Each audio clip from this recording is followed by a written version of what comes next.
Just so everyone knows, we're now recording and I'm going to be putting this on Facebook Live. So go ahead and start, Wendy.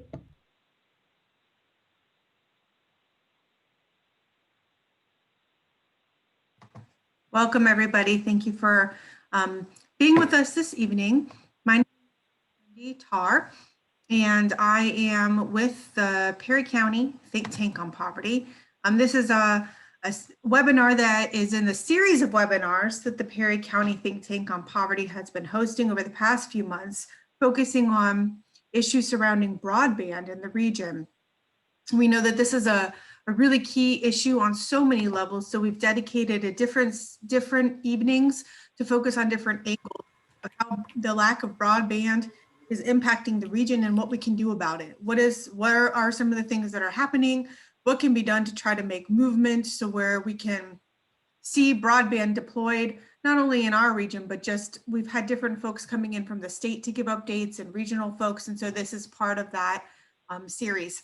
Tonight, we're going to be talking about economic development, and we have a really fantastic panel of guests with us tonight. We're so pleased to have each one of them. The folks that we have with us this evening are Misty Crosby, the Executive Director of Buckeye Hills Regional Council, Tom Johnson, the Mayor of Somerset, David Hansen, Director of the Perry County Community Improvement Corporation, John Ulmer, Director of Perry County Chamber of Commerce, David Brown with the Southeast Ohio Broadband Cooperative Exploratory Group, and Ben Carpenter, who's the Perry County Commissioner. So thank you for each one of you for being with us this evening. We're so grateful. I'm going to be moderating this evening, so I have a number of questions that I'll be asking, but we also have the ability, we're streaming this on Facebook Live, so folks may pick up at different points on our Facebook feed. And we'll be following commentary there if folks are not logged into the Zoom meeting. If you are logged into the Zoom meeting, you're welcome to ask questions within the chat box, and we'll be monitoring that too. Because this is a webinar, we don't have it set up where people can just jump in and talk, but we will be bringing questions from the chat into the event if you have questions or comments that are relevant to the conversation. Okay. So I'm going to go ahead and get started. Misty, I have you up first here. Misty Crosby with the Buckeye Hills Regional Association. You guys have been doing so much fantastic work and studying this topic and have really been leading in the region on bringing resources and information and research to bear. So in addition to other types of advocacy work, can you tell us about the new economic development strategy from Buckeye Hills and the potential that it has to interact with economic development in Perry County? Sure, Wendy. Can you hear me okay? Yes. Great, wonderful. Thanks for having me again. I've been on here before, and this is a great forum for discussion and to highlight the issues and the collaborations that are happening for various things, especially broadband, to help Perry County. So the goals and the objectives presented in our new regional strategy were crafted in partnership with all of the member counties, and that includes Perry County. So Buckeye Hills, we're a council of governments, and we serve an 8-county region. It includes Athens, Hocking, Meigs, Monroe, Morgan, Noble, Perry, and Washington County.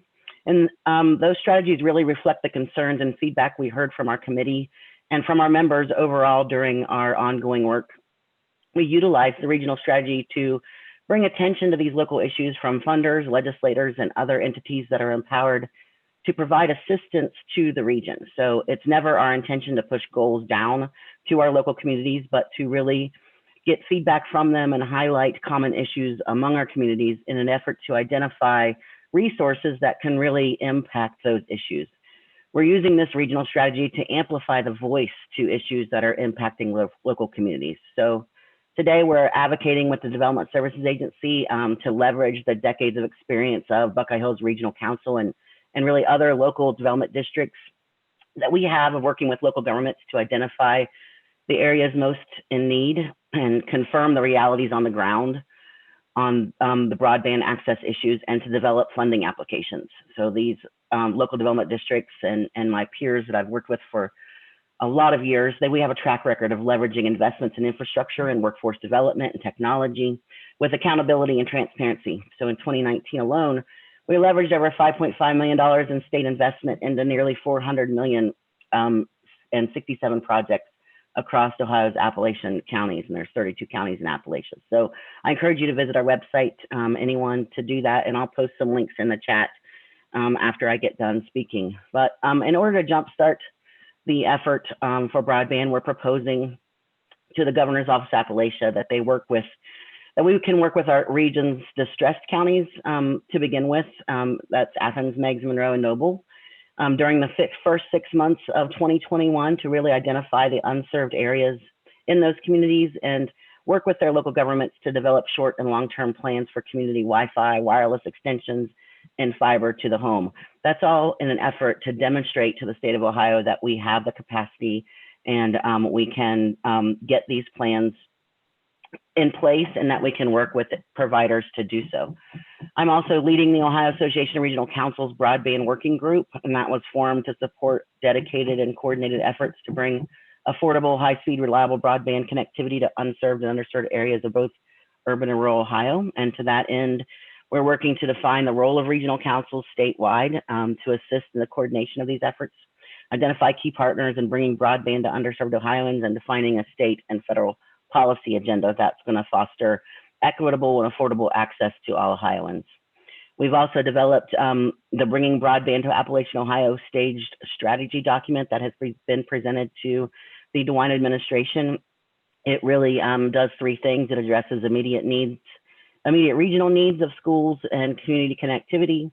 It establishes an Ohio Broadband Authority and regional broadband councils, and it maximizes the impact of federal broadband funding. And there are strategies for the state to consider to put in place to actually realize those three things. That's part of my work with the Southeast Ohio Community Leaders Action Committee. We've developed an action plan that for the region in response to the issues that have been raised during the pandemic and for the successful recovery of our region. So I'll also post a link in the chat to that. But really, we've been really busy on the broadband front and on really many fronts advocating for our region, especially during the pandemic and for our eventual successful recovery, both economic and social.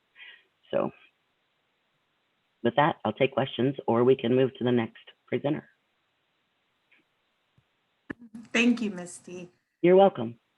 That's wonderful. I'm gonna just, if questions come up in the chat, then I'll bump them back over to you. And if I'm gonna move on to the next person, but then we'll kind of field anything that comes up. So it's a lot of great work. We also wanted to give another update. So we're kind of starting off our conversation with updates on current broadband projects. So what Misty's talked about is something she shared with us on a number of occasions.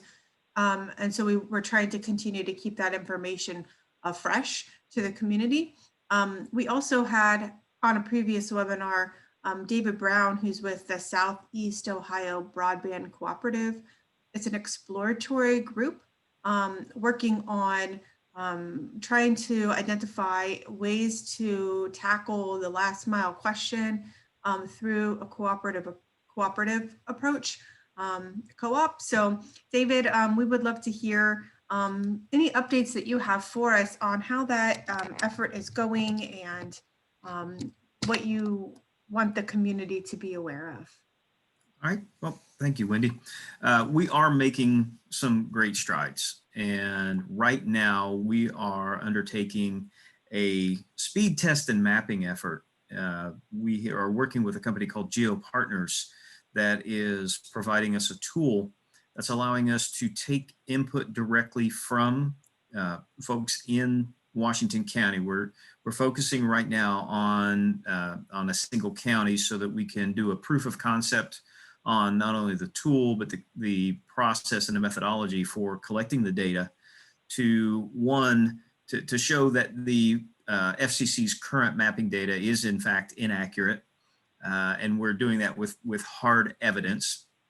And two, it's giving us a way to come up with designs and the actual technical deployment information that we would need so that we can coordinate with entities like our county government, like school districts, and help them determine how we can most impact their constituents. So, where do we have schools where the students don't have a lot of access, and how could we get that access to them using existing fiber that may be in place already? There's some middle mile fiber in place that needs that last mile connected.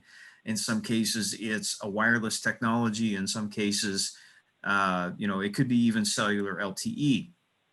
So we're using this tool, and it's available for anyone to look at. If you go to our website, which is www.seobc.us, you can click on the link at the bottom that says View Current Washington County Data, and you can see the different colored dots. So there's a black dot for no service at all, a red dot for less than 10 mega of service, yellow for 10 to 25, green for 25 and better.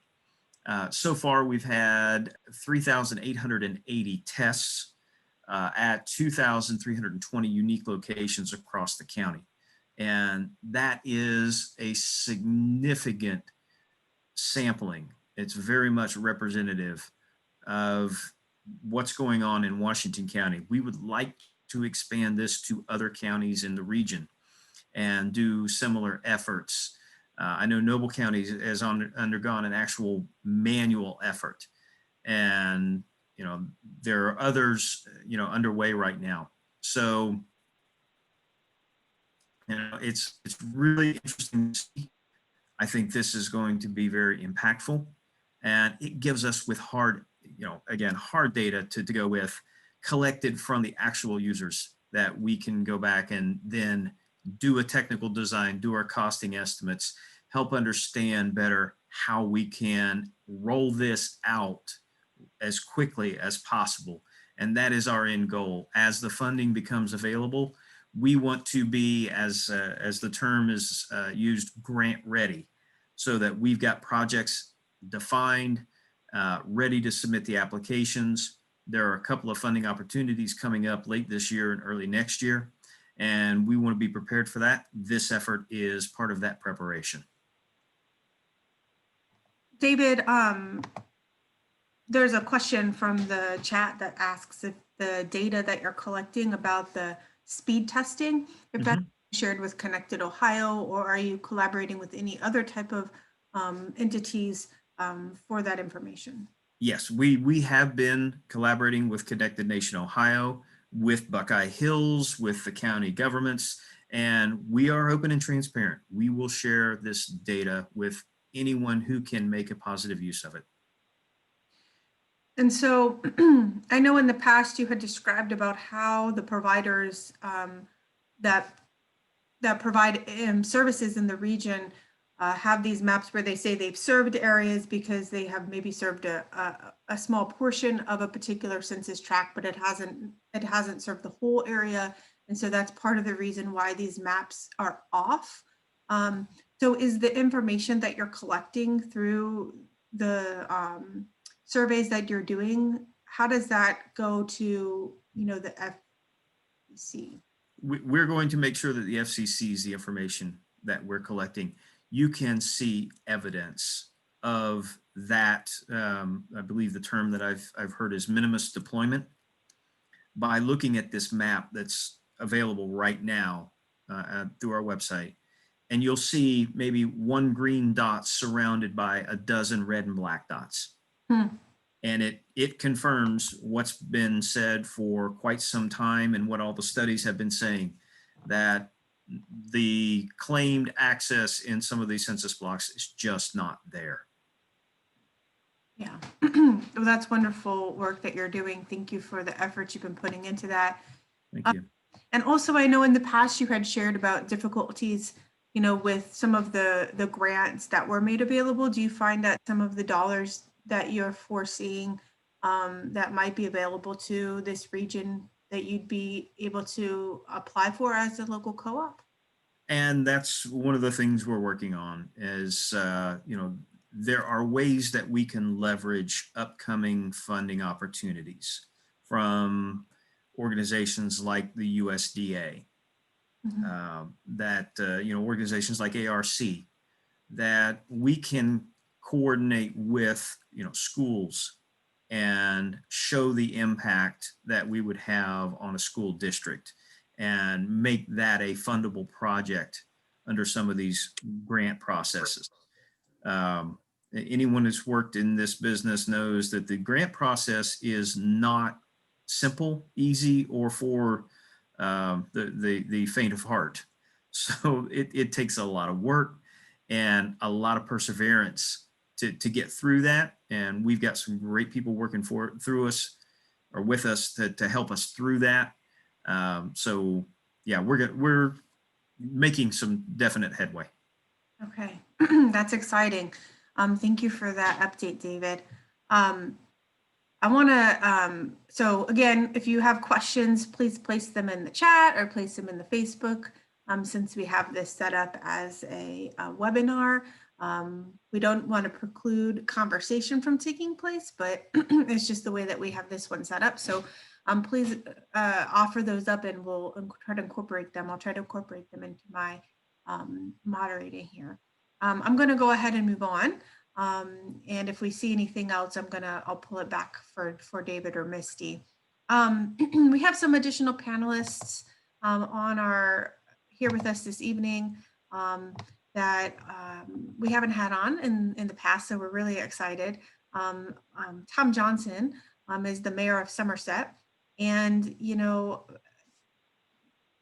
Tom, we're really curious about, as a mayor, how have you really seen this lack of broadband impacting the region that you serve?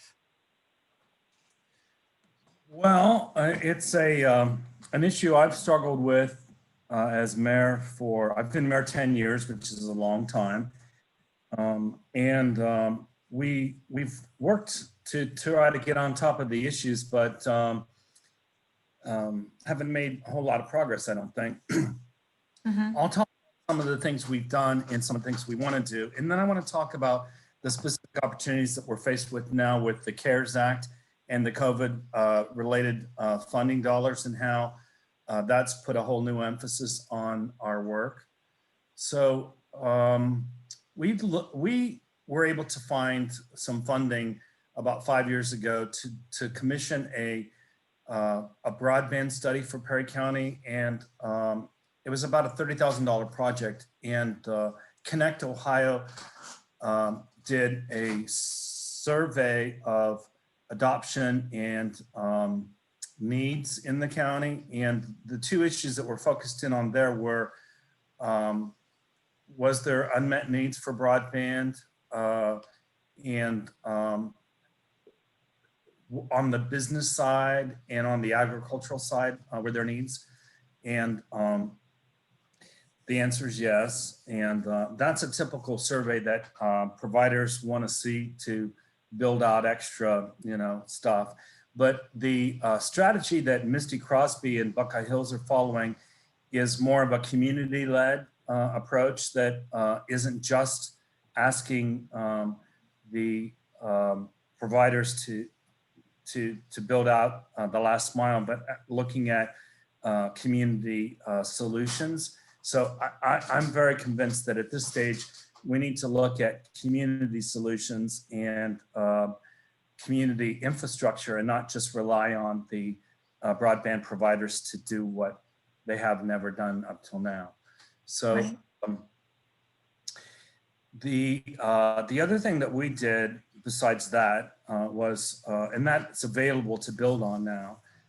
The other thing that we did was we did a sidewalk project through the main streets in town and laid conduit along with the sidewalks. So we have throughout our downtown the ability to string fiber, but so we built that capacity, but we don't know what to do next with it. So I'm hoping that this effort with the technical assistance and Misty will be able to focus in on Perry County as a community in terms of what our needs are. And then looking at the CARES Act now, there's been significant funding available to school districts in particular to connect K-12 kids to the internet. And on the previous call, the Casey Coffey, the superintendent of New Lexington Schools, said that half of their students did not log onto the internet in the spring, which is a scary thing.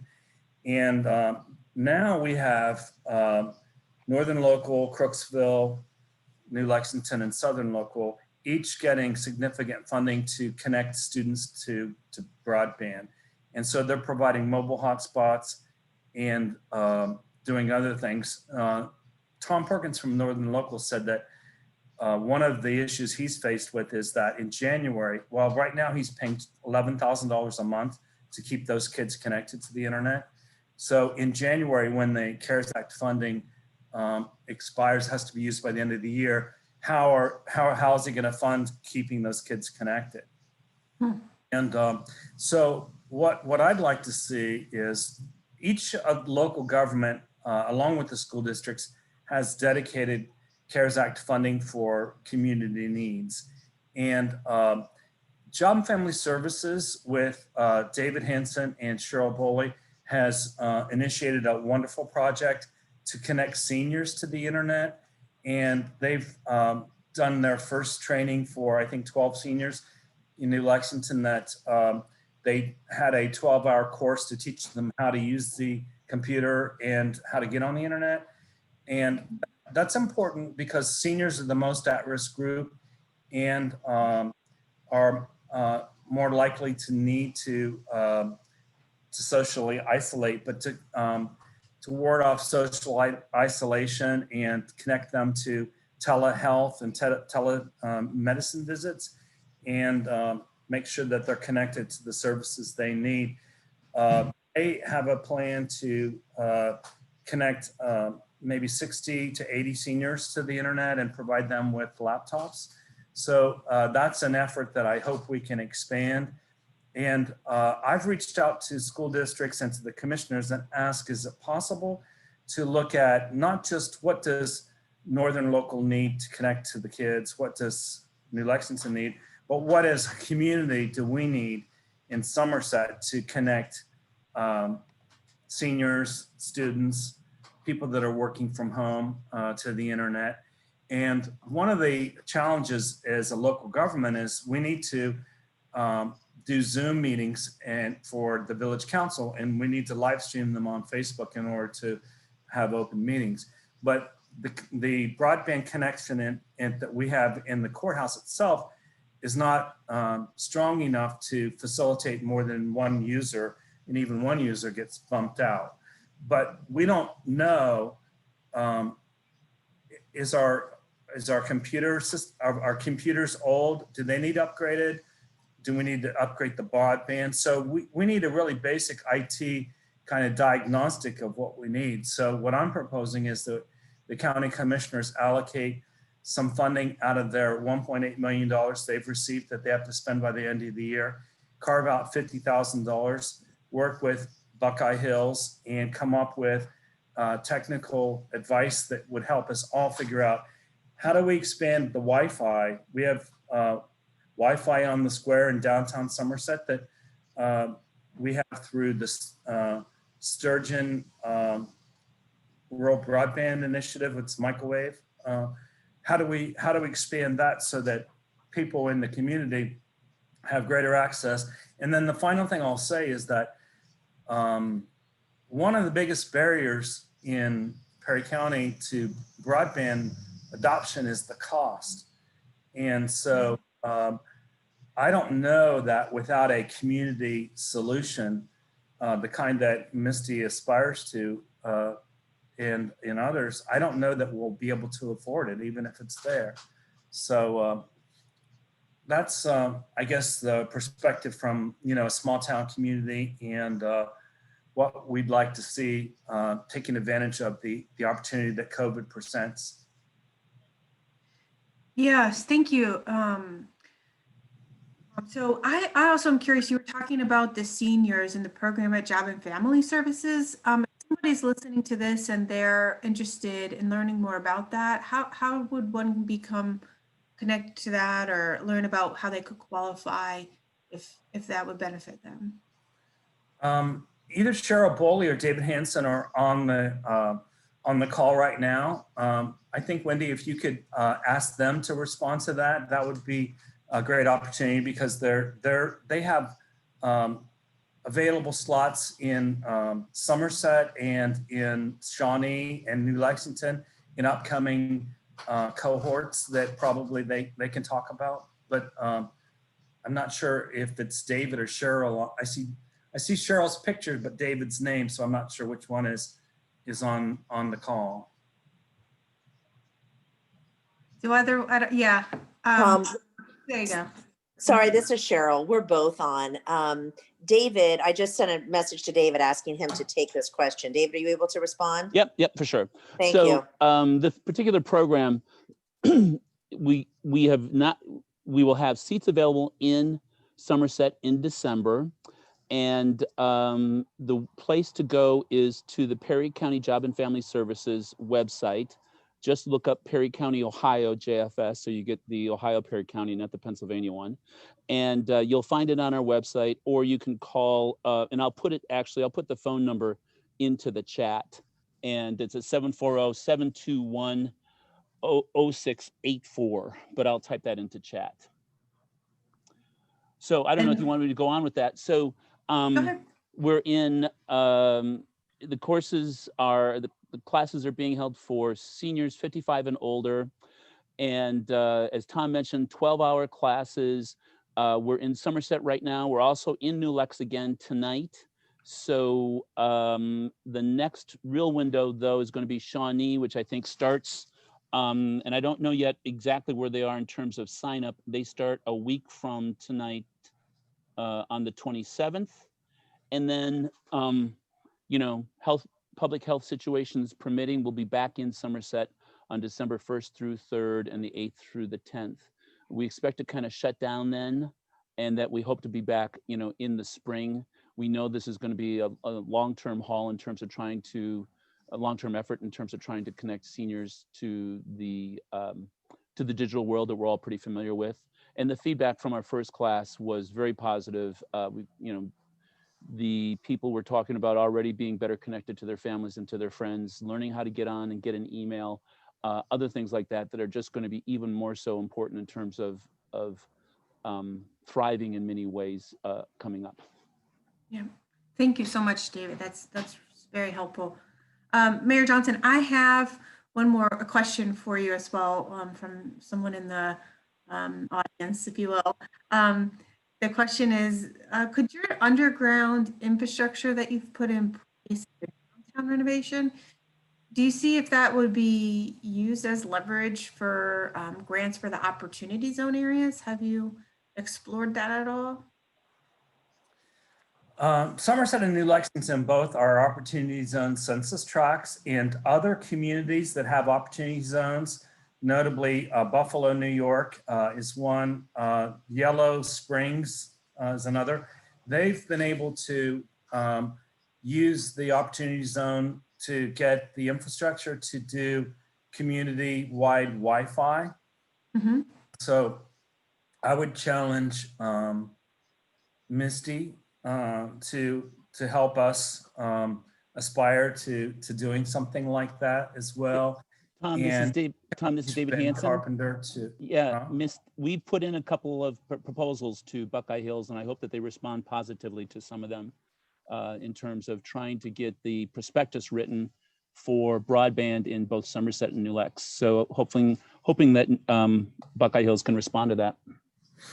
And then I would challenge the commissioners to allocate some of their CARES Act funding to help with technical assistance to, I think this the pandemic has taught us that we've seen some pretty interesting things like the Job and Family Services senior outreach that's happening, and some creative ways to connect more people to the internet. The schools, we could find out a lot more about what they've done and what their challenges still are. But I think if we could get the commissioners to allocate funding to the effort from the CARES Act funding that they have, then hopefully if there's hardware that we could get that would increase our Wi-Fi capacity in our villages, in towns, now's the time that we could access those funds. But you see, that solution is not a solution that the big internet providers have any interest in. You know, they're interested in signing up paying customers. So if we can increase our access to Wi-Fi in the community, those are less customers for them. So we really need help, I think, to come up with community solutions, not just constantly for years having those conversations with the big boys about, you know, what we need and never getting anywhere. I think, you know, the whole, I think we've realized, and Buckeye Hills and others have led on this, is that rural doesn't change. It's the lack of density and the last mile in the holler up the road that hasn't gotten any better, and it's not going to get any better. You know, it's not going to change the dynamics. So like the telephone and the connection for rural and the rural electrification that happened during the Depression, I think that's the kind of focus that we need to have. And that's not something that at the State House and the federal level there's particular interest in, because the urban areas have it. The urban areas already have it, and they're, you know, 95% of the revenue for all this stuff. So they do something and say, oh, that's sorted and that's done because the urban areas are taken care of. But to get the last mile in these rural counties, it's going to take some creative thinkers like I think we've got on the phone tonight, and you know, be able to progress that. Thank you. And I think that there is some efforts being done as well with the federal government, like you were talking about during the Great Depression. They did bring dollars in from the feds to help create the infrastructure that was necessary to bring the community and the economy back on track. And so I think that's a really important thing that you're raising, doing the best that we can at the local level, but at a certain point we can need for those last miles additional resources. And so thank you for raising that. Our next person that we wanted to put on the spot here is our county commissioner, Ben Carpenter, Perry County Commissioner. And you know, maybe some of the things that were just raised from Mayor Johnson about the CARES Act money, if you have any kind of insight in that, as far as could that be a possibility in order to help with, you know, folks that are disconnected, or for the local governments that need to stream those meetings? What are your thoughts on that? Well, yeah, the Perry County did receive a substantial amount of money, and in my opinion, regarding the CARES Act, we received about $1.8 million. And the trouble is, it's got such a short timeline to get this money spent. We've got a November 20th deadline to appropriate or spend this money, and then a December 31st deadline to have everything wrapped up. So the idea of putting things out there for broadband assistance with this round and this money seemed to be out of reach in terms of the deadline we have to deal with. And there are, the schools have used some of that money to pay, as Mayor Johnson mentioned, to pay for broadband services. But from a monthly service fee aspect, it can only be used if it's spent by November 20th. So it's not really feasible on a good avenue for the county to put together something broad-based, you know, for the whole county. We'd like to, hoping that everybody I think we're pretty confident that everybody's not going to spend their money. All the townships and villages had money allocated to them from the federal government, but we've already had some townships and villages turning their money back in. They didn't spend it. So we're not sure how that reallocation will go, but we're pretty confident that there'll be a second round of funds available. And we're working on some of those bigger projects that we may be, kind of have shovel ready for the second round of funds. But we are definitely open to those type of opportunities in Perry County using those CARES Act funds. So how much of, I mean, you may not have the figure like at the tip of your tongue or in front of your mind or whatever, but how much of the CARES Act money then, if you have a 1.8 million, you said, how much do you imagine you're not spending, or you're not likely to spend? Well, we're not, obviously we're still working at that every day, and we just Right. we had a small business relief program, and we just met with the committee this morning and approved some more of those applications. There are a work in progress on several projects that we have going, but I'd say we probably have, and I don't want to don't hold me to any numbers. I would say we probably have $300,000 or $400,000 at this point that is not committed, into the pipeline of wrapping up by the November 20th deadline. So there is some funds available, and like I say, we're working daily on how we can utilize those funds, and we're looking for opportunities. Mayor Johnson has been very helpful in connecting with the school districts, and if we do programs with the school districts, we want to make that available to all the school districts and see how we can help with those funds. Let me jump in, Ben, and ask, we've got Misty Crosby on the call, which is a great opportunity for us to task her. I talked today to Bryn Stepp from Lieutenant Governor's office, came back to me. I asked the question, what happens on November 20th when the money that's been allocated to the villages and townships, it's been allocated, so each of us have till November 20th to take advantage of that. On November 20th, if that doesn't happen, what happens? And the response back from the state was that money will revert to the county commissioners. So on November 20th, you'll get the money that some townships and villages didn't use. And of course, we're all trying really hard to use it.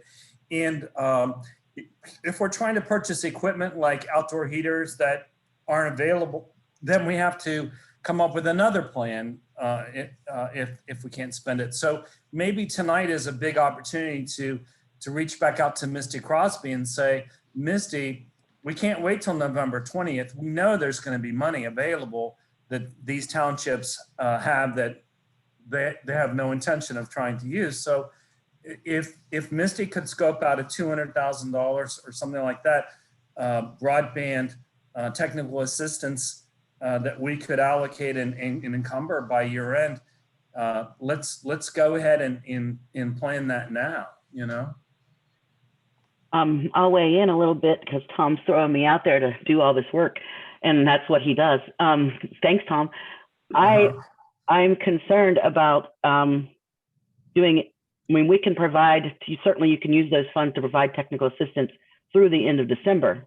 But the money has to be spent and the service delivered by December 31st. Those dollars can't be used to pay for things that's going to happen after December 31st. So our issue right now is capacity. Who do you identify that provides that technical assistance? Where's the consultant, the firm that's going to step forward and do that between now and December 31? I don't know who that is, and if that is over $10,000, that's above my procurement ability to just contract as the executive director. So I'd have to request proposals, and we all know that takes too long. So that's just the way I understand those local government CARES dollars have to be spent, and the service has to be provided in between now and December 31. So if we know that we have the capacity right now to allocate say $200,000 in county funding, which I think Ben can confirm that's the case, then maybe what we could do is look at what equipment purchases could we do? Like, I know one municipality, one city has acquired some fiber, 5 miles of fiber, and even fiber itself is being bought up and snatched up because of these funds. So we don't know, but if we could reach out to what have the school districts spent their money on? They've spent that much money themselves. So what they spend it on, and can we replicate that for another population? What hardware and kind of stuff can we buy between now and the end of the year? I know it's a heavy lift, but I'm just throwing it out there that it's a nice problem to have, that we've got money that we have to spend by a deadline that's really short. That doesn't usually happen. So yeah. And I guess what I can say to that is, I can certainly, I don't like to commit my staff to do things, but we are working in Morgan County on a project to help provide food and possibly some some Thanksgiving boxes, food boxes with supplies and that kind of thing for Thanksgiving and Christmas. And that's really, in the food. And I've got questions out to OBM on how to document COVID impact, but for the individual level. I mean, to me, it seems there could be an email, not an email, I guess a phone call to the villages. My concern is, if you don't know what you need, we're going to be buying a lot of things that aren't going to be used. And that's really not the intent either. So if you can't say we've got 40 seniors that want to access the internet and they have access to Wi-Fi and they need an iPad, if you can't really document that, I don't know that you can just stock up on those kinds of things with local government CARES dollars and pass an audit in the future. I'm not saying it can't be done. I'm just saying I don't know really how to go about doing it and really documenting it so that when the audit comes, the commissioners aren't left holding the bag, or Buckeye Hills, if you want me to be the sub-recipient, and we've misspent funding from federal CARES dollars. So that's something that needs to really be thought out. And the problem is there isn't enough time to think it out. I'll also say that I am trying to get on the phone next week with Congressman Balderson, who doesn't serve any of my counties anymore, but is a friend of the Appalachian region, to talk about an extension of that December 30 deadline at the federal level. The political climate in Washington is such that it's just hard to get things done, but really COVID isn't going to be over December 31st as much as everybody wants it to be. So, the impacts and the response shouldn't have to end by that date either. So, that's where we are looking to get the ear of our federal folks to try to get them to understand that and move some legislation. We're not very hopeful of that, but I'll circle back with you, Tom, to talk about a Perry County-wide program and bring Ben in, because it would be their dollars.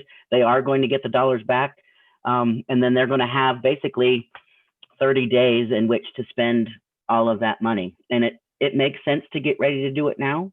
If he doesn't spend it, gets sent back, right? So, if the county has an interest in doing that, we'll certainly sit with them and try to figure it out. I think Ben can confirm the county has an interest, can't you, Ben? Sorry. Yep. Oh, absolutely. Absolutely. And I apologize. I was a little distracted. You see little East in there in the screen for a while. So he just had to come over to tell me that he's going to be a big brother now in June. So we're expecting another grandchild. So sorry, I got a little distracted and yep. Congratulations. Thanks. Thank you, Misty, for bringing that. I think that all of the points that you made, this is Cheryl, by the way, that's exactly my understanding of the way to use the federal funds, and that it does need to be tied to an individual, that it does have to be spent, that it does have to be on a particular item, and that general broadband, in addition, that general broadband efforts are not funded. So we probably do want to look at some of the technology pieces like you're proposing. When you just asked for support from the commissioners, though, we kind of skipped conversations. What exactly are you asking for? What exactly did Perry County ask for help with? Can you tell me? Or was that directed to me? It was actually to Misty. I missed part of the conversation. I'm sorry. Oh, so sorry about that. I had technology problems.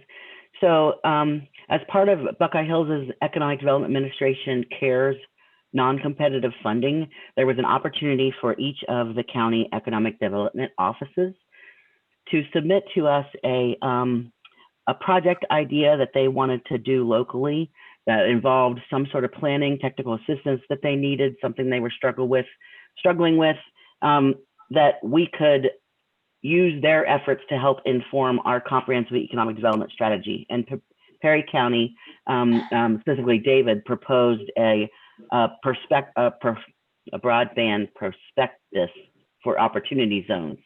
And basically to determine whether or not it makes sense for private investors to fund broadband deployment in opportunity zones with their eligible capital gains.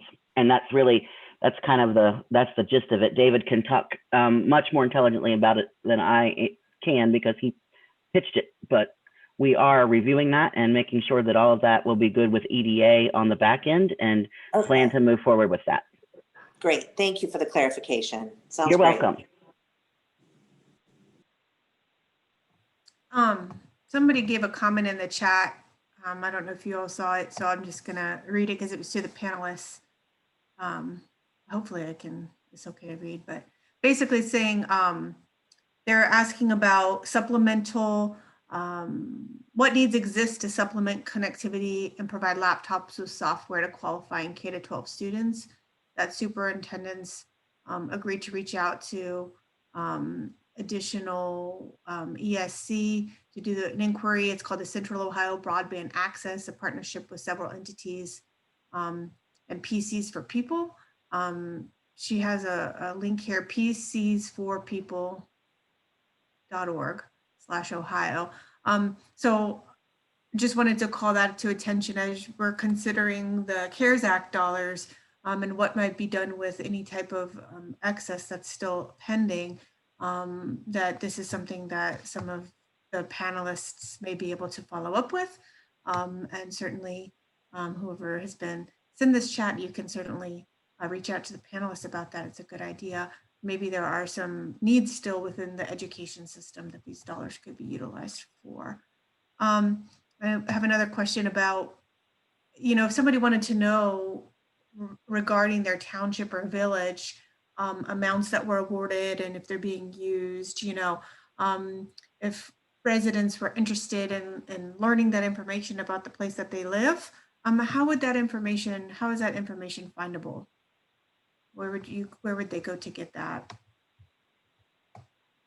I don't know who I'm asking this to, so I'm asking this to the panel at large. How would one find that information if they live in, one of the townships? I'm sorry, repeat again one more time. If you wanted to know which townships and villages have been awarded funds, and I was just typing the chat. I was just typing the answer in the chat.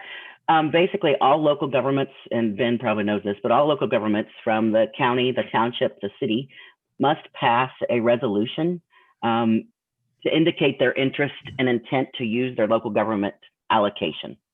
So there's a resolution tracker that you can get by emailing OBM, and it might be on the website, OBM's website somewhere, but I've been unable to find that. I just email OBM directly and ask them to send it to me every now and again. My last update was October 8th. They sent me a tracker. We've asked again actually today.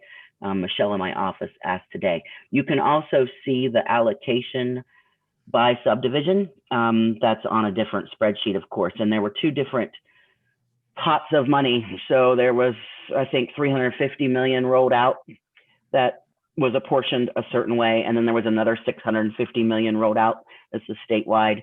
And so each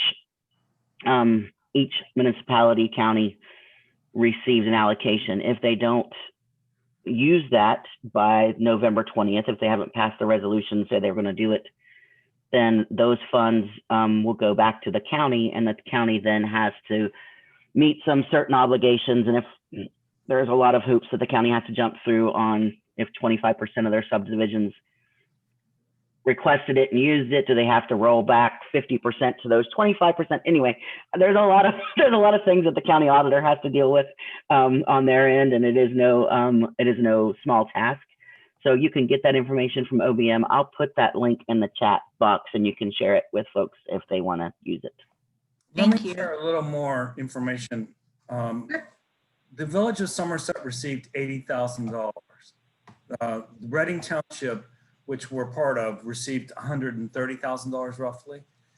And Ben said the county received $1.8 million, I think. So the county received half of the money. The other half of the money was distributed based on population and some other formula to the townships across the county and the villages across the county.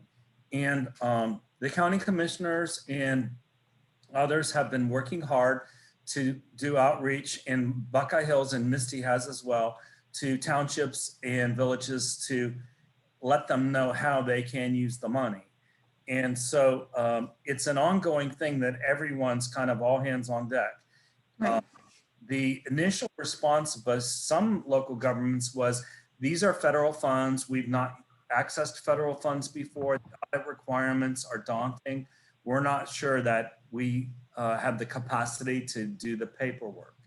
But I think the more conversations we've had, that there's gaps in terms of what the schools have been able to fund with their allocation. So Northern Local has put forward a request to our local township for funds to meet some of the unmet needs that they have at the schools. And so I think we just need to keep working as a group with Buckeye Hills help, community action, Job and Family Services, the other nonprofits that have an awareness of what are the needs on the ground in the community. They have the ability, Rural Action does as well, to fund additional relief for small businesses and other entities. We could allocate funding to the Job and Family Services Senior Project, for example. Keep in mind that the senior centers have been closed since this began. So, you know, there's a big need just in that bucket. So a lot of people are doing a lot of work. If people want to call the county auditor and ask them, has their township, has their village accessed the funds? Have they passed the resolution or not? I think you can put pressure on local governments to do it, but at the same time, offering help to them to identify needs and have that conversation would be helpful as well, because as I think you've seen from the conversations with David Hansen, Cheryl Bowley, Misty Crosby, Ben Carpenter, just on this call, those people are all working very hard to deploy these funds. And it's a good problem to have, that we've got more money than we've had before to solve some of these issues. But it's going to take a lot of work. And this call tonight, I think, has been a great example of how this citizen participation and community involvement can be moved forward if we work together and help each other to do it. Thank you, Mayor Johnson. That's wonderful to hear. I think part of my reflection, just listening to all of this as well, is that you never know. We never know, when sometimes something might happen, and this is such so many out of the ordinary, things are transpiring because of COVID. But if our communities work together to create, the planning, so that it's like shovel ready, right? If those dollars do come down, that we could take advantage of them, because oftentimes these grants and things that come down from the federal governments, they're also they always turn around quick. This is a unique situation, but I think it's just it kind of underscores the importance of that. So thank you for all of your input and comments thus far. It's been very, very useful. I also want to invite John Ulmer. He's the director of the Perry County Chamber of Commerce. John, I'm wondering too, CARES Act dollars, there are monies that have been made available for small businesses to help with payrolls and other types of needs. What's been going on in your neck of the woods here regarding the difficulties with broadband, or anything that may have intersected with these CARES Act dollars? If there's anything that you wanted to contribute to that part of the conversation as well, we'd be happy to hear it. Well, thanks, Wendy. I appreciate being a part of this. Real simply put, in regards to broadband, back years ago, it used to be if prospective businesses were looking to relocate or to, to start a foundation somewhere, they wanted to know about the quality of roads, the quality of churches and schools. And now, that's the broadband is their primary concern, is the availability of it. And the bottom line, as we all know, is that no broadband and no growth. And so here in Perry County, what I'm finding out in talking to some various businesses here recently, that the cost aspect of it is really what is the hurdle that is a challenge to cross. Just a couple real quick examples. I spoke with a couple businesses here earlier, just within the last few days, and one of them got an estimate for broadband at his business back a couple years ago, and the estimate then was $100,000, and that obviously was an extremely tough cost and everything to try to justify in that type of a situation and everything, and to make the ends meet as far as the bottom line for his business. One I talked to this morning, and this one surprised me. It's in between Somerset and Lexington. It was going to cost $72,000 to get fiber up the road to his business. And again, the creative aspect of that, really comes into play with those kind of considerations. And so I've got you here too, and I sent out a survey last week to various members of the chamber and everything, businesses, and asked them to reply to some basic questions. The response was predominantly from New Lexington, which is to be expected, and the majority of them were very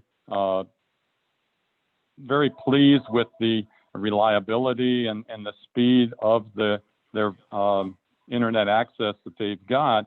But the real problem, as we all know, is throughout the county and other areas and everything. That's where the real challenges are, where the potential for some growth and the need for growth in the communities and the villages and the townships and everything is there, and the opportunity to take advantage of what Perry County has to offer with the location, the beauty of it, the serene atmosphere and everything to raise a family and to attract small businesses is very evident, but the challenge is the broadband and lack thereof. And that's really, I'm not a technical person by any means. Those that know me know that very easily.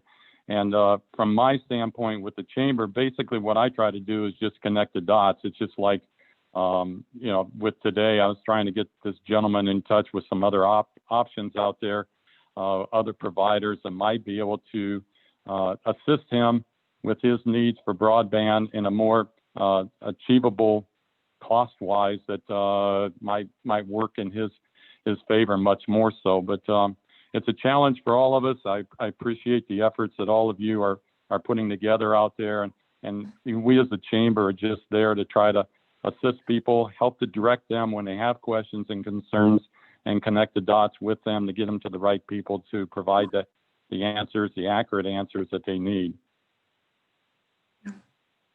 Awesome. Thank you so much, John. There's also a comment here in the chat for anybody that's on Facebook Live and watching this that can't see it. We'll put this in the Facebook chat. We'll put some things on the Facebook, but it's perrycountycaresact.net. So it's a URL, and it's perrycocaresact.net. It's a website for small business relief program that's available through the county commission. I don't know if Ben, you wanted to say anything more about that, but I just wanted to make sure anybody that's just hearing this Zoom and not seeing the chat would be aware of that resource. Yeah, I appreciate that. And that is the CARES Act program, the small business relief program that the county commissioners allocated funds towards. We initially allocated $200,000 with a maximum of $10,000 per applicant. And we have had a lot of applications. I think, again, we just reviewed those today in the committee, and we'll approve 2 more applications tomorrow during the commissioners meeting. And we do have that still open. We have a lot of applicants that are working to get the proper documentation in. I want to say or voice our extreme thanks to Cheryl Boley and her crew and her staff for doing the bulk of the legwork in reviewing those applications and making those recommendations. They've put a lot of time in that. If we do have applications that exceed the $200,000, we will allocate additional funds to accommodate all those good applications that we receive in the county. And that again is for a small business relief program for anything COVID related and loss of income. It covers a wide range of things. Anybody's interested can go to that website and get all the details. Thank you. Wonderful. Thank you so much. So David Hanson, the director of Perry County Community Improvement Corporation. I know you've already been weighing in on some of the comments so far, which really grateful for you being with us this evening. How do you, what is the things that your organization is working on at the moment as it pertains to the broadband? So the Perry County Community Improvement Corporation, just to be clear, this is not like it is in, say, Licking County or the other larger counties. Perry County is a little bit more frugal. It doesn't really engage into a lot of the economic development activities that entail, locating businesses, big industrial businesses into our county. We just don't think that's what Perry County is about, that we're not going to get a divided 4-lane highway through the county. We're not going to have a whole lot more industrial parks anywhere. It's going to be a really kind of a special bedroom community, I think is the way to look at it. So our particular strategy is to focus on preparing our workers to be as successful, as well-trained, and as well compensated as possible. So this particular strategy has paid off pretty well. Between 2015 and 2019, excuse me, Perry County led the state. All other 87 counties led the state in terms of in-county job growth. And the way that worked for us is that people got into better training, got into better jobs, and of course the overall economy was going quite strongly. And they worked more hours and they picked up extra shifts. And some people who might have been working at home decided to kind of go out and work into the workplace. And they brought back more money that allowed us to open up, say, the Strong's restaurant that is in Somerset, or to perhaps get a addition built to their home that they hadn't done before. And we think that that's how we were able to really, help our economy grow. With the pandemic and the need, I think that it came up when Misty and Tom actually described Misty's work as trying to be sort of community focused. I think it's going to help the county to really continue its push for, let's say kind of connected attitudes. I think that one of the commissioners and I, this goes back a couple of years, so this is pre-COVID, one of the commissioners and I tried to reach out to one of our school districts and to offer them a grant program that we were willing to do all the work on, that would have done about the same thing that's happening right now, which would have been to use kind of, let's call it disaster response measures to connect the students in their district who were not connected for, online educational services. Well, the school didn't value online, didn't have a big role for online educational services at their district. And so they never really got engaged. And, it's just one of those things, hindsight's always 20/20, that could have been a good opportunity for that district to be, ahead of everybody else in terms of solving these problems of at least immediate disaster response when it comes to connectivity. So, we try at a lot of different levels to, connect and build the, not just the access, but the adoption of technology. So part of it is, the work that we do supporting the seniors tech program that Tom mentioned. Another part of it is putting in for trying to leverage the opportunity zones as a way to get more private investment. And, it's basically supporting those because, as John mentioned, you got to be pretty technical to follow along with this stuff. And we really do defer to what Misty is doing in terms of, and others who've been on the call and been a part of this process, who really can understand, what is the download rate that we want to achieve, what is the true measure of, actual access, we think those efforts are well organized and pretty powerful, and it's just up to other levels of government, because Perry County cannot solve this by itself, other levels of government to really help us deliver. It'll be pretty expensive in one sense, in the sense that we're not going to have, as Tom sort of suggested, we're not going to really undo the lack of density that we have in Perry County, because that's what the county's about, is wide open spaces. We're not going to have a lot of industrial level users, which in the digital world is, different than the old fashioned sort of, ceramics plant. We're not going to have that. We're going to have a lot of, very dispersed residential users, but we badly need that service. That may not be very attractive to private providers, but we really need it to, get that gap solved and that market problem solved. We had one anecdote, it's already happening. I really feel bad because I know we're going to be missing out on a lot of this because we don't have broadband at the residential level to the very last mile. And we did hear of a family that, was working at Nationwide Insurance, and then Nationwide sent something like 85% of their staff to permanent work from home status.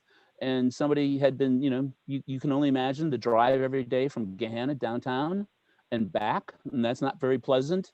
And they've already moved out to somewhere on 93 south of town.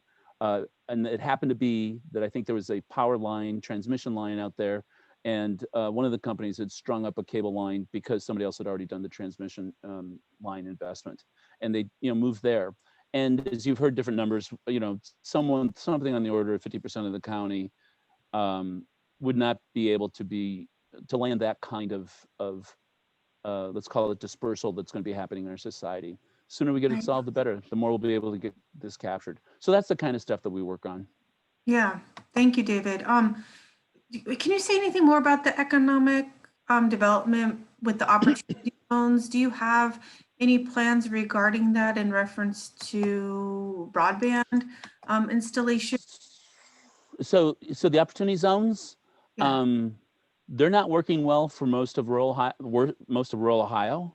Mm-hmm. They really seem to be very successful for the particular financials involved in, real estate investments in urban areas. I would tell you that the proposal that we're asking and Buckeye Hills is helping us to get from the feds is like, this is it. Show them or go home. We're going to put together a proposal, a prospectus, and make the case for the kind of subsidy that is available for private investment in an opportunity zone, that could be enough to overcome the hesitation, the particular numbers, and I'm talking about financial numbers, that keep the providers from coming into the county. I'm not overly optimistic, but then at least we will if it doesn't come through, we will have the answer, which is that the current administration, federal administration's #1 distressed community economic development program isn't capable of solving that problem. And then we'll have to move on. And I think that would actually strengthen, I don't know for sure, it might strengthen to a little degree, the Misty's ask of the federal government to really weigh in and close the gap between what private providers are willing to pay for and what's needed for the development to actually happen. Yeah, yeah. So you see that as like the primary way this will probably take place, no matter what. Yeah, Yeah. yeah. Um, But I wouldn't hold my breath that opportunity zones. I mean, I know Tom mentioned a couple of solutions, but yes, they're worth looking at. But Yellow Springs is 11 miles away from Wright Pat Air Force Base, and I just think it's a little bit different market than what we face in Southern Mhm. Perry County. So David, that being said, I know Misty has talked a lot about a lot of the coordinating plans, and some of our folks at the Perry County Think Tank on Poverty had attended some of the stakeholder. There was like some meetings that were taking place pretty frequently for many years about broadband, where folks could come and attend. Do you know, kind of in order to help advance any kind of, I don't know, any kind of momentum or keep kind of tracking on these things as the wider community, where is there opportunities for that to take place? Or do you know anything regarding that stakeholder group being reconvened at all? Do you have any information for us on that? No, I really don't know what I've been doing this for a couple of years. I think I would defer to Tom if there's anything going on. I think what, Misty's been doing is kind of like I'd follow along with that. Yeah. And what the think tank is doing is as good as anything in terms of trying to organize people to talk to their legislators and talk to their congressional representatives about it. Yeah. Okay. Thank you for that. Thank you for that. Mhm. And one thing we haven't mentioned on this call that some of us were talking about on our planning, and maybe it's obvious, but some of the agricultural needs and other things that really do weigh in on need broadband to continue to move forward and their business delivery and whatnot. So we unfortunately don't have anybody on here from that kind of sector of the world. Not that I'm aware of, unless somebody wants to weigh in from that. Okay. I have a question from the chat. It says, where can the economic development for Perry County, the economic development plan for Perry County be viewed? If somebody wanted to see what those plans are, where would they go to find them? See them on, hang on one second. Oh, you're on mute. I'm sorry, David. Oh, I can unmute you. David, you're on mute. Sorry. We've got something that we did a couple of years ago, maybe even more than that. I can send that to Fred.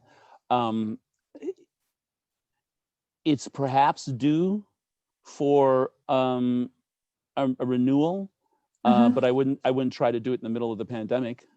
And what I remembered saying, and Tom, I think you might remember some of it, it's focusing on the tourism industry. I would critique it, as I recall, and that it did not do as much on workforce development as I thought that it would.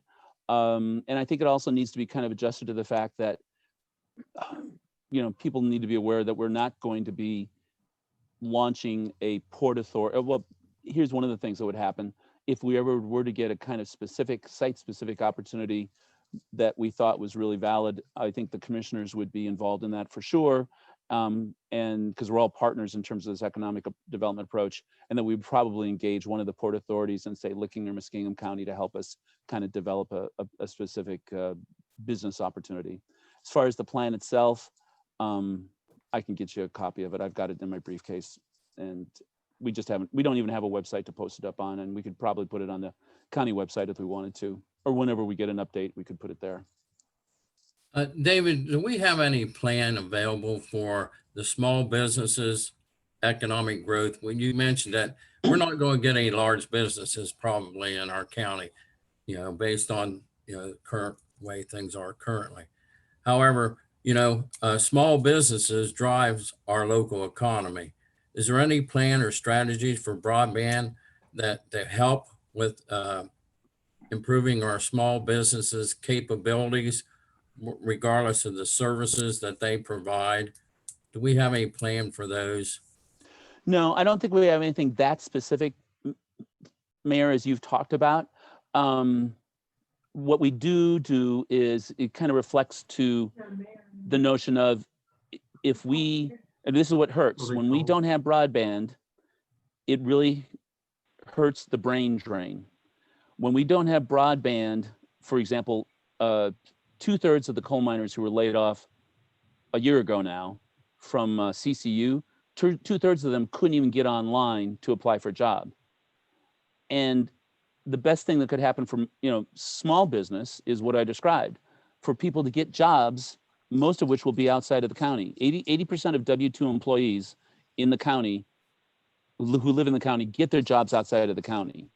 What we want is for them to take home bigger paychecks to spend more with the members of John Ulmer's chamber. So, is that's a strategy. We don't get into a need to, and we could, do we need to figure out exactly how to lower the broadband prices for the businesses that are around the Village Square in Somerset? We don't have that written, but it's something that we could get into. Well, this kind of thing, I guess I defer to the commissioner too. Ben, let me know if I'm on track on this, because the commissioner, you're lucky in this small county. You've got the commissioners who are pretty intimately involved. It was Ben's initiative to get this small business relief grant going of $10,000 per small business, and that as Ben can tell you, that's some pretty small businesses are taking advantage of this. Thank you for that, Ben. You want to say something? Yeah, just regarding the whole economic development strategy. Work with, as a member of Buckeye Hills Regional Council, we're working on and part of that economic development strategy, as well as a draft of our rural economic development initiative plan, and the bringing broadband to Appalachian Ohio white paper. And all those, Misty has advised me that all those 3 are available on the Buckeye Hills website, buckeyehills.org. And I think one thing that's important to remember is that even though we prioritize these kind of components within Perry County, and the Buckeye Hills prioritize the regional planning spanning multiple counties, because obviously telecommunications is not, doesn't belong to any county boundaries. It has to be a regional approach. And I think, and we feel at the county level, that engaging the Buckeye Hills Regional Council in that forum to facilitate our efforts is the best approach we can do to maintain this regional approach on anything we can bring to Southeastern Ohio. Thank you. I have a couple questions I just want to raise up from the chat, just so we don't miss them, and we're getting near to our conclusion here. So one of these is from Facebook, and the question says, healthcare has been an issue for me as a provider throughout the pandemic. Is there any angle of attack from that standpoint? I guess he's a healthcare provider. Wanting to know, we did talk about healthcare in one of our previous webinars, so I will also try to put onto our Facebook page the link to our previous one where we had all healthcare providers. But does anybody want to speak to that question at all? I would offer that all of our strategies, our messaging to the state and federal government, FCC, all of that includes the use of broadband for telemedicine, telehealth purposes. I think the pandemic has really served to shine a light on what broadband, it's not just a term, you can really use it for things, right? And I'm not so sure everyone in rural America realized that until the pandemic hit and they were forced to work and educate their kids and try to go to the doctor online, and that really drew the attention of, oh, we don't have access. Not that we don't have good access, because that's the issue in some areas, is that just the age of the cables that are in the ground are 40 and 50 years old now. They're just not reliable. In a lot of our areas, we don't have any access. So it's a different conversation than we're having, but we are weaving and talking about telehealth, telemedicine, the use of that and the importance of that into all of our communications with our state and federal legislators, our policymakers, our program funders. You know, Ben was right when, you know, Perry County commissioners aren't broadband service. They're not in the broadband service provider business. They're not, it's not a public utility. And, you know, that then begs the question of maybe it should be, and we don't need to get into that today, but, you know, if private companies are you know, responsible for rolling out broadband in areas that aren't served, and you're providing them subsidies to do that, with subsidies provided by the federal and state government using tax dollars, you're going to have to hold their feet to the fire and make sure that they're doing what they say that they're going to do. And I believe that really bringing local government and communities to the forefront of those conversations and making them part of the conversation with private providers would serve to do that, because then you would have those entities that are representing communities and best interest of communities at the table in discussions with private business. And let me jump in and add to the conversation about healthcare. There's been a change with COVID that is particularly relevant to Perry County and healthcare access, and that is that the federal government has made telehealth visits on your phone and on the internet eligible for full reimbursement, as though you went into the doctor's office. So for the first time now, our local doctors, or doctors even not here, can increase the revenue that they receive from Perry County residents that need access to telehealth. So it's an opportunity for us to be able to eliminate that barrier that we don't have healthcare providers in the county, and that you can access them now on your phone or on your internet, and from the revenue is there for them. So we're a target population that that those healthcare providers can increase access to and increase their revenues by providing better services for our county. So it's a fundamental change and difference now that we need to develop as a community, and so it's a good thing. Thank you. So a couple more comments, and I'm going to wrap it through these.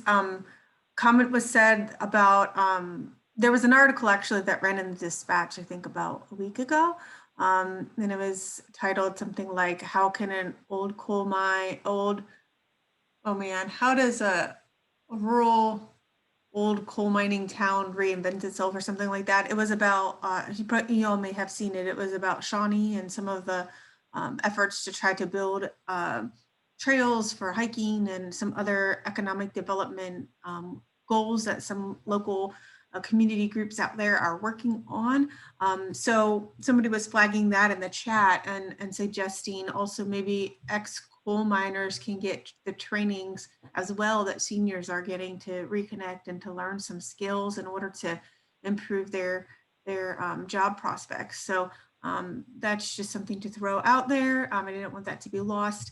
Also, a couple of folks from the Perry County Think Tank on Poverty are commenting to say that the Perry County Think Tank on Poverty invites everyone to join our membership and be of help from our side of the work as community members, really wanting to keep attention to some of these really critical issues in the community.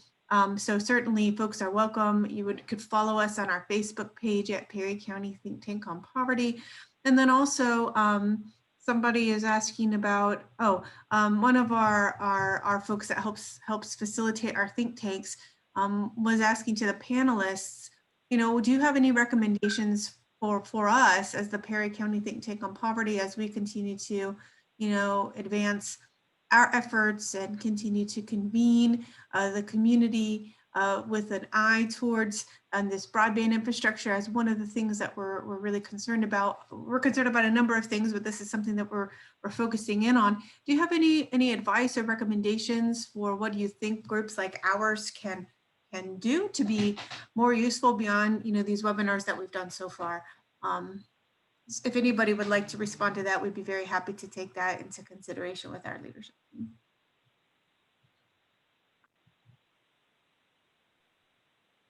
I guess I would just weigh in and say you are being helpful just by having the conversation and providing this forum for us to get together and share what we're doing and what we're trying to do. Any advocacy that you want to do, anytime you want to take our information, our documents, and run forth with them and talk to anybody and everybody and share them everywhere, please do that. I really think that these kinds of conversations are valuable. And we need to keep the topic of broadband access and lack thereof top of mind with our federal and state partners, so they can put programs in place that can actually change the situation there on the ground. So thank you, Wendy. Wendy, I'll just throw out that that article that caller was referring to was in the Sunday Dispatch on October 11th, a week ago Sunday, on the front page of the Metro section, and it's a great positive read for Perry County. It's something that we don't get very often by any means, but it's well worth the effort to try to go back and find that. And it's a real feel-good type article about Southern Perry County. Thank you. Well, we'll certainly post that. We're going to post all the resources that are coming up in this chat. We'll save and kind of put it into a document and reshare it back out, as well as putting some things up on our Facebook feed. So that article is, when we post it, we'll post again. One other thing I just want to say, just from the Perry County Think Tank on Poverty, as we're kind of wrapping up, we've also been hosting, we have a network of think tanks on poverty. We have one in Newark and one in Zanesville, and our Perry County Think Tank on Poverty. And we've been engaged also in, because of our concern about these issues and jobs and poverty in the community. We've also been engaged with another effort called Reimagine Appalachia. And I just wanted to flag that as well, because it's another regional group that's looking at broadband as a key component to something that they're trying to address. And they have a number of things within their blueprint and effort, but broadband is one of the big things that they have, as well as the stuff that's about that Perry County article about the forest, having conservation and other types of ecotourism are really key kind of in their efforts as well. So I just wanted to flag that, where there's a digital rally that network is putting on October 22nd. That's been posted up on our Facebook too and shared with folks. It's important for folks to be able to see, and as we work together, folks with different types of ideas and avenues to try to tackle this problem, and we all need to come together in order to solve the needs of the region and to be creative. And so that's another group and effort that I wanted to highlight since it's coming up in the conversation. And I'm going to post that in the chat as well. And Fred, can you, I know we have you as our kind of send out voice here. Can you offer any of your final comments? Fred is on our leadership team, former mayor, and we're just grateful for the strong and passionate advocacy that you have brought to this issue to help our think tank really be able to have these productive meetings. So thank you so much for what you've done. Is there anything that you'd like to offer to help close us out? Well, I have a few notes here I wrote previously, and I'd like to say thanks to all of our guests once again. This has been a wonderful webinar. I'll be stepping away from the think tank for a while for another project I'm working on, but I'd like to thank everyone for their communication, their collaboration, and we'll make these things work. But our state legislator has been piecemealing our broadband efforts to support the education of our children, telehealth and telemedicine, as some of that's been discussed this evening. It's very much appreciated. But we in Perry County and Southeast Ohio are suffering not from having the last mile installed, thus bringing adequate and affordable broadband. And Buckeye Hill spoke this evening, and they agree wholeheartedly that Wi-Fi hotspots, iPads, Chromebooks are short-term fixes for those who are in areas that already have access. But for 80% of our residents in the rural expanse, even these do not bridge the gap because the service simply isn't there. This is why we are advocating for substantial long-term investment in the region's broadband infrastructure. The nation's telecom providers have received more than $80 billion from the Universal Service Fund over the past 20 years. That includes approximately $1.4 billion in Ohio alone. Yet we still have communities being served by copper infrastructure that is decades beyond its engineered lifespan. Notably, AT&T has announced that it's phasing out DSL, essentially acknowledging that its existing copper infrastructure is no longer up to the task of serving internet consumers. By our calculations, it will cost $2.3 billion to rebuild the rural Ohio broadband infrastructure to serve the needs of the 21st century. Approximately $1.7 billion would be needed would need to be provided as a subsidy. The subsidy would quickly be recouped by bringing broadband to Ohio's unserved and underserved households and businesses, would increase the state's GDP by $1 billion per year and create approximately 8,800 jobs. Broadband is essentially an essential utility for the 21st century commerce, education, and healthcare. Those areas have all been briefly talked about this evening. Yet Appalachian Ohio is on the wrong side of the digital divide. The region's lack of full access to internet and cellular service makes it the least connected region in the state. Addressing this problem is going to require help from all levels of government, working in partnership with providers. And that working together and with the partnership and the providers is the key to make this thing successful. We're falling behind, and if we were awarded the money today to service all the last mile within Perry County and Southeastern Ohio, it'd be 5 to 10 years before we even see the results of that. So I thank you once again for listening, and our participants, thank you very much. This broadband issue hits home to me for the educational process for my grandchildren due to this COVID. And I'd like to see Perry County prosper. I'd like to see a nice economic development plan, including broadband and the increase in productivity, jobs creation, and so on. And we have the right people in place currently to do the job. And those people that participated in that and all those that listened, everybody can contribute to the success of Perry County and Southeastern Ohio's lack of broadband. We need your help. We need your support. And I thank all our guests tonight. Thank you very much.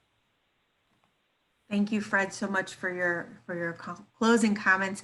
Thank you to all of our panelists that have given really generously of your time, of your wisdom, of your knowledge of this topic to share with all of us in this forum.